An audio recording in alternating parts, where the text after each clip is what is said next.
Moto மொபைலை எப்படி வந்து கம்ப்ளீட்டா ஃபேக்டரி ரீசெட் வந்து பண்றது அப்படிங்கறதான் டீட்டெயிலா இந்த வீடியோல வந்து பார்க்க போறோம். வீடியோ ஃபுல்லா பாத்தீங்கன்னா எப்படி வந்து மோட்டோ மொபைல்ல ஃபேக்டரி ரீசெட் வந்து பண்றது அப்படின்றதுக்கான கம்ப்ளீட் ப்ராசஸ் நீங்க தெரிஞ்சுக்கலாம். தெரிஞ்சுக்கிறதுக்கு முன்பாக சேனலை சப்ஸ்கிரைப் பண்ணிடுங்க, பெல் ஐக்கானை கிளிக் பண்ணி ஆல் அப்படின்றத செட் பண்ணிடுங்க. வீடியோக்குள்ள போகலாம்.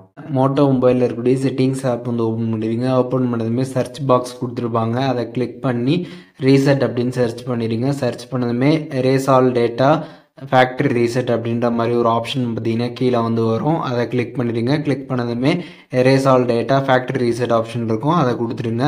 கொடுத்ததுக்கப்புறம் பார்த்தீங்கன்னா எரேஸ் ஆல் டேட்டா அப்படின்ற ஒரு ஆப்ஷன் பார்த்தீங்கன்னா வந்திருக்கும். அதை நீங்கள் கிளிக் பண்ணதுமே உங்களோட மொபைல் ஸ்க்ரீன் லாக் வெரிஃபை பண்ணுற மாதிரி இருக்கும். அதை நீங்கள் வெரிஃபை பண்ணிட்டு டேட்டாவை பார்த்தீங்கன்னா வந்து கம்ப்ளீட்டாக நீங்கள் வந்து கிளியர் பண்ணிடலாம்.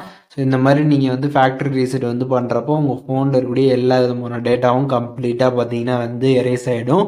நீங்கள் நியூவாக மொபைல் ஃபோன் வாங்கினப்போ உங்களோட ஃபோன் எப்படி இருந்துச்சோ அதே மாதிரி தான் பார்த்தீங்கன்னா வந்து இருக்கும்.